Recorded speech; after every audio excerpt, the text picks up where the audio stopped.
Stephen A. Smith said something dumb on ESPN because it's a day ending in Y. And he was talking about Serena Williams. And he said about Serena Williams that if she were a man, we would call her the greatest ever. You just say to her, if she were a man, what would we be saying? We'd be calling her the greatest ever. There would be no dispute. We wouldn't even be talking about Michael Jordan. We wouldn't be talking about Muhammad Ali. We would be talking about Serena Williams because of the sustained level of greatness. And I think the only reason we haven't is because she's a woman. Well, no, the reason that we haven't is because, I guess so, in that she would lose to the 200th ranked men's player. So there's that. We can say she's the greatest woman ever. If he really believes that it's only sexism that prevents us from calling her the greatest ever, then why don't we just have open brackets at the U.S. Open?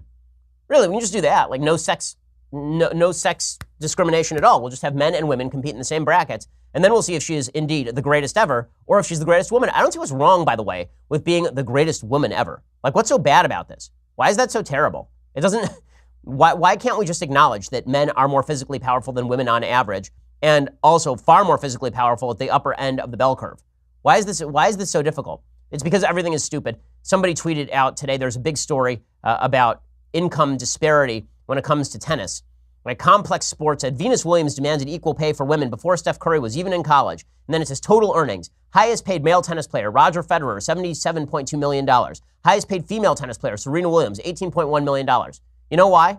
Because far more people care about men's tennis than care about women's tennis. The ratings are far higher for men's tennis. The players are far better in men's tennis. The players are more popular in men's tennis. I mean, this is like saying, well, the pay in the NBA is just orders of magnitude larger than the WNBA. Right, because no one in history has ever wanted to see the WNBA for basketball reasons. No one.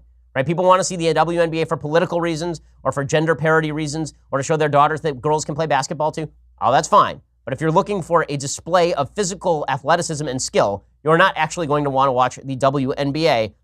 WNBA championship teams could be beat by the leading high school teams, men's high school teams, boys' high school teams in America. The Women's World Cup soccer team, there's the story that came out when they won the World Cup in, I think, 2000, something like that. They played like a good high school or good college men's soccer team in Australia and lost 6-0 or something. Again, none of this is to suggest that women can't be great at sports. They're a hell of a lot better than I am. I mean, I wouldn't get on the court with Serena Williams. She'd blow me away, obviously. But if we are going to be honest about discrepancies and disparities, we can't attribute them all to discrimination. Otherwise, we are just being idiots.